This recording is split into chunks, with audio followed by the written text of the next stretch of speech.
Hi friends, welcome to my channel. ఈరోజు నేను బెండకాయ కర్రీ అనేది చేస్తున్నా.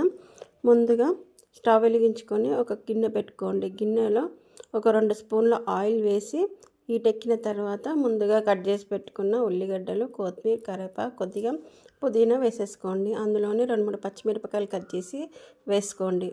అవి కొద్దిగా వేగిన తర్వాత ఒక స్పూను అల్లం వెల్లిగడ్డ పేస్ట్, 1 స్పూన్ పసుపు వేసుకోండి. వేసుకొని గోల్డెన్ బ్రౌన్ కలర్ వచ్చేదాకా వేగనివ్వండి.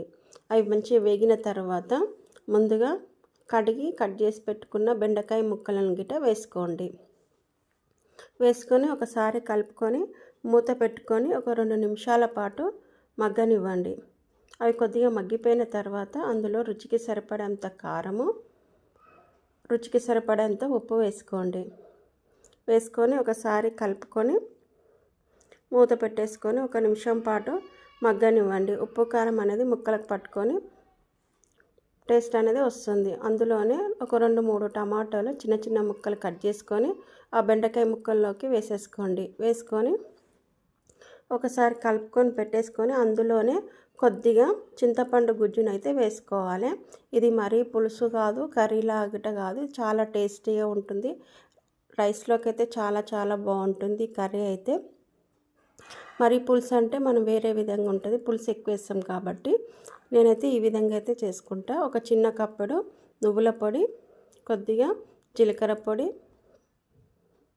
కొద్దిగా ధనియాల పొడి, కొద్దిగా కొబ్బరి పొడి గిట్ట వేసుకోవాలి.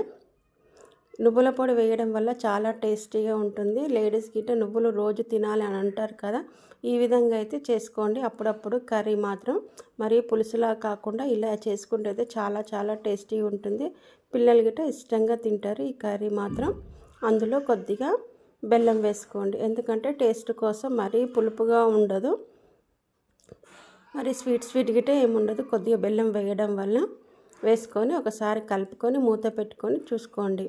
అది కొద్దిగా దగ్గరికి అయిపోతుంది. దగ్గరికి అయిన తర్వాత అందులో కొద్దిగా కొత్తిమీర వేసేసుకుందాం. కొత్తిమీర వేసుకొని 1 నిమిషం పాటు మూత పెట్టుకుంటే బెండకాయ పులుసు రెడీ అయిపోయింది ఫ్రెండ్స్.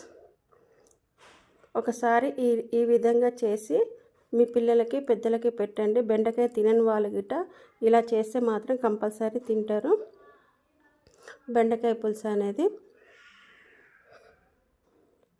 ఒకసారి ట్రై చేసి చూడండి, ఎలా వచ్చిందో కామెంట్ రూపంలో తెలియజేయండి. నచ్చితే మీ ఫ్రెండ్స్కి, మీ ఫ్యామిలీ మెంబర్స్కి షేర్ చేయండి, లైక్ చేయండి, సబ్స్క్రైబ్ చేసుకోండి.